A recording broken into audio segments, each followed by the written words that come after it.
Well, hello and welcome to our weekly look at Tiffin University Dragon football. Hi, everybody. I'm Snyder, voice of the Dragons. To my right, head football coach Brett Ekkens. And coach, welcome to Green and Gold Week, I guess. The Green and Gold weekend coming up, homecoming weekend here on the campus. But let's talk a little bit about last week's game, and we'll get you ready for this week's game. Homecoming game against Thomas More. It was a pretty darn good football team. Yeah, I'm excited for the game, and obviously it's a great week around here, and getting bunch of alumni back on campus it'll be a great opportunity for us to demonstrate our brand of football. Well, speaking of football, there are 6 Hall of Fame inductees this year. One of them, former offensive lineman Frank Johnson, and he'll be at the ceremony on Friday night, which will happen on Saturday morning. Busy weekend. We have the Night of Champions on Friday night. We have the Hall of Fame ceremony on Saturday. We have volleyball Friday night and Saturday morning. We have soccer on Saturday, and then the football game. Really the big highlight of it all coming on Saturday afternoon at 4 o'clock. But last weekend, the Dragons were on the road against Ashland, a team that's right now sitting tied at the top with your opponent this weekend in Findlay at 2-0 in league play. And Coach, you probably look back at last week's game and think about this game of opportunities that were. Yeah, it's always hard coming away from a game like that where you feel like you're in position to ultimately win at the end, and you give it away. You know, we weren't successful. We were 1 for 5 on our red zone opportunities, and that's the thing that ultimately really hurt us. Our field goal attempts were not up to standard, and you come away with the 3 missed field goals that we had, and it's a tie ball game. And we'll talk a lot about what kind of led to that, but disappointed would be an understatement. We've got a lot to look forward to in the season, a lot to get better at while we practice. So that's what we've been focused on is our process. Well, that's part of the process is learning from the mistakes of a loss and making sure you get ready and fix those mistakes as you move into the following week, because it's a 1-week season every single week, and it's not going to get any easier for the Dragons. But first, a quick look back at the game. The Dragons fell 21-12 on the road at Ashland, one of the nicest facilities in our conference. It's always fun to go over there and play a game. And it's a game where Ashland kind of got the running game going a little bit on the weekend, a little bit more. I mean, Ronald still had a good game, almost got to 100 yards, but maybe the running game of Ashland kind of was what their strength. They kind of leaned on it on Saturday. Yeah, and really, specifically the second half, they did a good job rushing the football. And, our mentality was that, on defense, that we needed to force them to drive the football, and we didn't do that. We gave up, 3 big shot plays throughout the game. But again, credit to Ashland in the second half, they ran the ball effectively, and they were able to use the possessions that they had to control, the clock there in the second half. Even with them controlling the clock, Dragons still with almost a 10-minute time of possession advantage, and as you said, 1 of 5 in the red zone. Ashland doesn't have any red zone opportunities in the game, still comes away with the victory. Third downs, the Dragons were 9 of 7. Both teams over 50%, 9 of 17 for you, 5 of 9 for them. What's the number that you'd like to be at for third down conversions? I mean, if you're over 50%, you're feeling pretty good. Right. Especially, you look at our third down conversions. We felt great about that. As we looked through our offensive plan, the red zone was the area that we didn't feel great about it on Sunday, and yeah, statistically speaking, it was bad. We were 1 for 5, and we tried to come away with points. Those were missed field goal opportunities there, right. And that's disappointing when you're expecting points and you don't come away with them. And so that was difficult, but we've got to score touchdowns in the red zone. That you can't leave it up to any unit, any special teams unit, and that's the emphasis moving forward. There's a lot of statistics that would say we played right. well in a lot of areas, and we drove the football well. We controlled the clock. So those things were great, and we certainly talked about and appreciated those. But the glaring thing that we needed to continue to work on was scoring in the red zone. Right. I mentioned the third downs, and what really, when you look at the numbers, like the 9 of 17, what doesn't go into that equation when you're looking at it is the distance of each of the third downs. That plays a big part in your third down conversion, that's for sure. Ronald ran the ball 22 times for 92 yards, got in the end zone one time, and had a big 30-yard touchdown run for you in the third quarter as well. Yeah, it was good to see him be explosive. We need to be more explosive. We always want to hit 10 or more explosive plays on the day. We were at 8. So those are. You always told me the number you always told me was just one more than the other one. I finally got a number from you. You did get a number. You did get a number. Yes, it is. It's always one more than the other team, but 10 is our goal week in and week out, and we hit 8 this week, and that's where Ronald's done a really good job throughout the season of being explosive. And we we want to be more explosive this week as we look forward to playing Thomas More. Alex was at the quarterback position. Alex Johnson was 22 of 34 for 241, and a lot of those targets went to Jalen Thomas. That young man had a big day for you, targeting 13 times, came down with 10 catches for 116 yards on the day. A big day for Jalen. Yeah, JT's been playing really well all year. It was good to see him have a big day, and we felt great about what he was able to do. And he had some catches at key opportune times, and he had some catches where they were tough battles to rip the ball away from the defender. I thought he had a good day, and Alex Johnson really played well as well. So it was good to see those two connect as much as they did. But I was pleased overall with our receiver play. Strange score in the third quarter, a 14-5 game to drag us down, but your special teams got points on the board for you. Yeah, it was something that we had put an emphasis on. We wanted to win the special teams battle, and we got after a punt block, and it ultimately resulted in a safety, which was a huge momentum swing. Yeah, really look at the game, and that put us back in the seat where we're attacking to get it within one score, and we go down and we score our touchdown and make it a 14-12 ball game, and it was like that clear into the fourth quarter. So we've got to finish better, and we talked about the red zone. That was a huge emphasis, in our week of practice. But it was great to see us come out of halftime. We went into halftime 14-3. No panic in the locker room. Right. We knew what we needed to do, and we came out again, similar to Lenore-Ryan, our other loss in the season. We came back out and played high quality football in the third and most of the fourth quarter. Yeah, your defense got the football right back for you at the start of the third quarter. Absolutely right. And I'll tell you what, those white uniforms and the gold helmets, that's pretty clean. Yeah. From the press box, those uniforms look sharp. Coach, yeah, it's one of our favorite uniform combinations. I bet the kids like it a lot, for sure.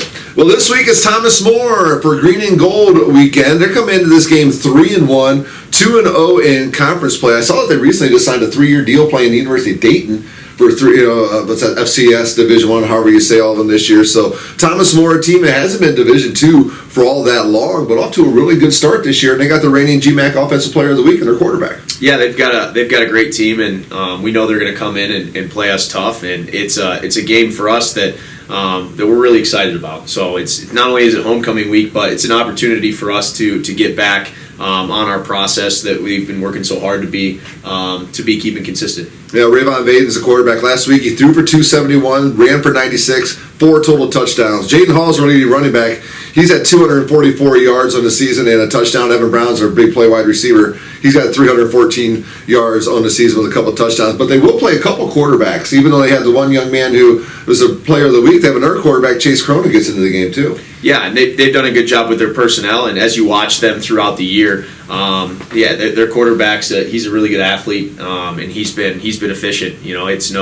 It's no mystery why he was the player of the week last week, and I know that they're going to have a lot of confidence coming in here. But you'll see a lot of confidence out of us as well. We know what we need to do, and we're focused really on our process. And yes, we need to defend them, and they need to defend us. That's our emphasis is going to be on us. In the conference right now, total offense, Tiffin sitting third, Thomas More second. Total defense, Tiffin sitting third, Thomas More second. It looks like maybe a lot of games come down to the running game, controlling the line of scrimmage. You can't run the ball if you can't control the line of scrimmage, that's for sure. And Thomas More, number 1 rushing offense in the league, Tiffin third, and number 2 rushing defense, Tiffin third as well. So rushing game, the line of scrimmage, I mean, you can say that each and every week, but when two teams like to run the ball and are pretty darn good at doing it, it really does boil down to that, doesn't it? Yeah, it does, and I think we talk a lot about the metrics of winning. Well, the line of scrimmage is always going to be one of the key factors. So who wins the line of scrimmage battle is going to play a massive factor in the outcome of the game, and that's ultimately a big emphasis for us this week. Is we felt pretty good about our run game.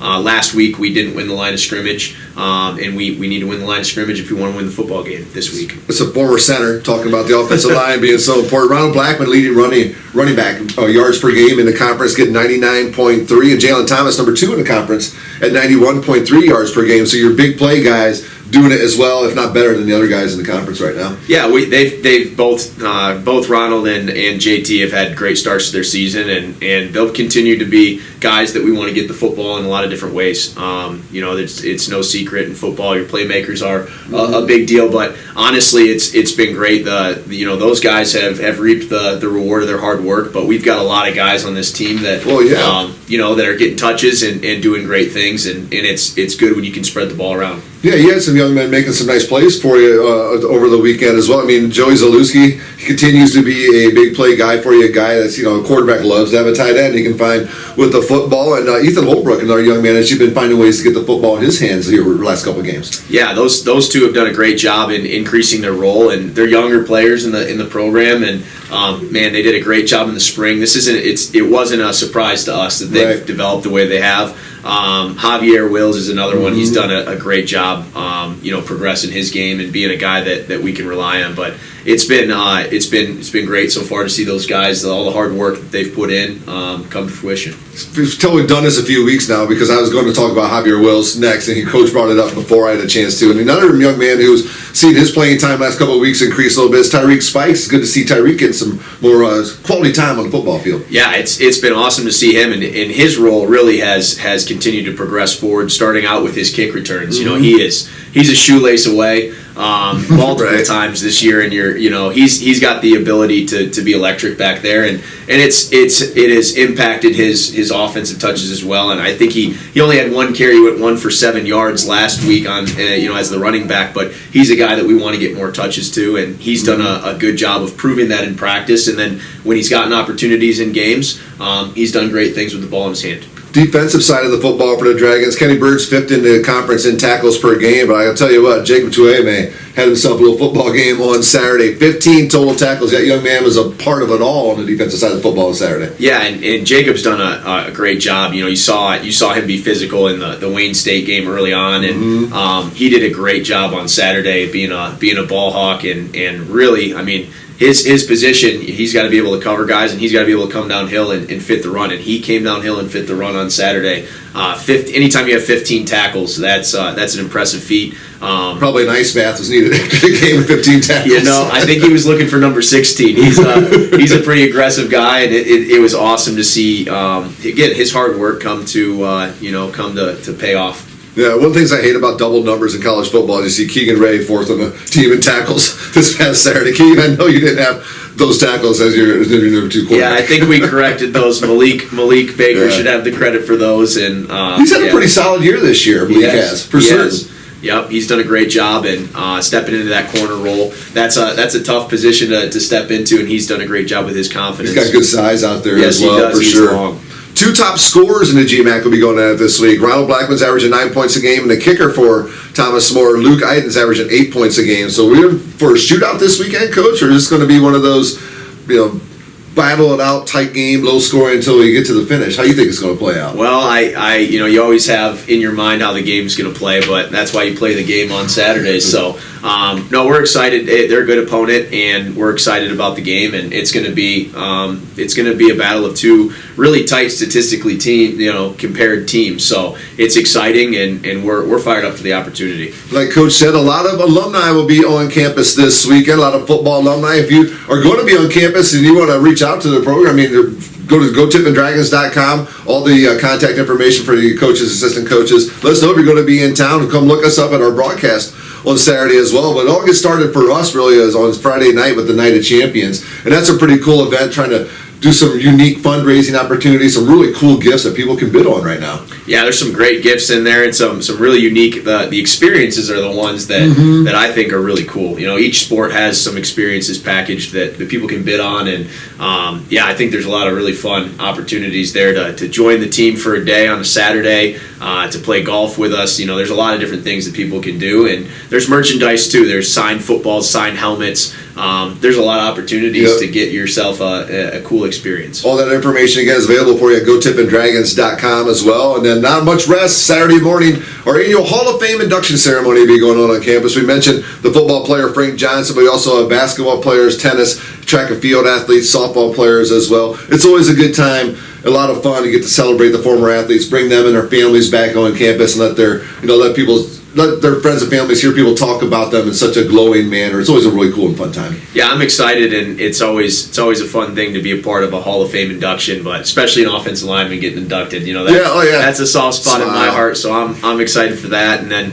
one other opportunity I want to talk about, we've got our gridiron tent will be up and operational on Saturday, and that's for all the alumni that are in our gridiron club. There's opportunities to join the Gridiron Club. We've got QR codes that you'll be able to scan, and we've got pizza and beverages inside that tent. We'd love for any and all to join us in that tent on game day. Yeah, plenty of time. You can experience a volleyball game, some of the soccer game, go down into the game day tent with the Gridiron Club, as Coach said, and the 4 o'clock kickoff will be ready for you there at Frost Cow Stadium. Coach, should be a lot of fun. We'll take a deep breath on Saturday night when we get done with everything, enjoy that Dragon victory, and get ready for the following week. Maybe sit down and talk about it next week. How's that sound? Yeah, I can't wait. We've had great attendance at both of our home games so far. I'm really looking forward to seeing all of our Tiffin faithful out there on Saturday, so can't wait. Should be a heck of a crowd at Frost Cow Stadium on Saturday. We'll have the pregame show for you at 3 o'clock on WTUD. The audio of this program right here at 3:30. We will join the WTUD Coast Country 100.9 TU Dragon Football Radio Network for our pregame show, and then the kickoff at 4 o'clock